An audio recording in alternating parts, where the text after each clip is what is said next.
And we start the 10 with an update on a story we've been following closely. D.C. leaders now responding to demands for answers about what happened when district dogs flooded. 1 week ago, 6 feet of heavy rain poured into the doggy daycare on Rhode Island Avenue Northeast, killing 10 dogs. Sierra Fox joins us live with more on the 911 response. Sierra, what are we learning tonight? Good evening to you both, Jim and Sharon. There's a lot to unpack here, so let's get right to it. We're learning from city leaders that it took 23 minutes for first responders to get to district dogs after that first 911 call. By that time, firefighters were able to rescue 20 dogs, but sadly, 10 dogs died. Here's the message the D.C. Fire and EMS Chief and Director of D.C.'s 911 call center have for the dog owners who lost their pets.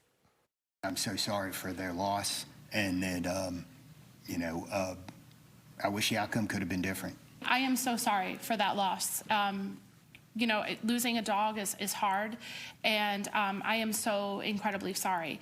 We're also looking at different ways that we can also provide service when animals are involved. It's not something that historically we've looked at, but are committed to in the future as well. Take a look. Here's an overview of the incident timeline of what happened on Monday, August 14th, 1 week ago. The first 911 call came in at 5:06 p.m. The caller identified themselves as the manager of district dogs, saying, quote, "The whole building is going underwater right now." They were watching the scene unfold from a surveillance camera. 3 minutes later at 5:09 p.m., the assistant manager of district dogs called 911 saying, quote, "I am watching the cameras and the whole place is flooding." Fast forward to 5:22 p.m., a dispatcher tells D.C. Fire and EMS that assistance is needed at district dogs. 7 minutes later at 5:29 p.m., firefighters finally arrived on scene to rescue both people and dogs from inside the pet daycare. Now questions still remain about why and how there was no sense of urgency to save not only the dogs but employees inside district dogs, especially after the clear cries for help and desperation during the 911 calls.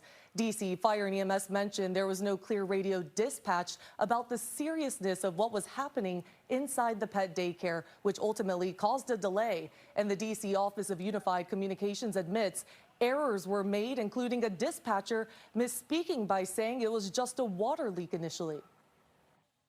We could have done things differently. This was an unprecedented event. And so now, as we look at what we could have done differently, we are making changes. So you just heard her say this was an unprecedented event. However, it is important to note district dogs flooded multiple times last summer. So while the magnitude last week was more severe, this was not an unknown occurrence. When I asked the D.C. Fire and EMS Chief and the OUC Director if any improvements or changes should have been made within the past year, they did not provide any insight. So, Sierra, you mentioned about this dispatcher who was involved with that initial call that came in. Apparently some sort of misspeaking there. Is that person facing any repercussions? Well, according to the OUC Director, Jim, that dispatcher is still working for the department.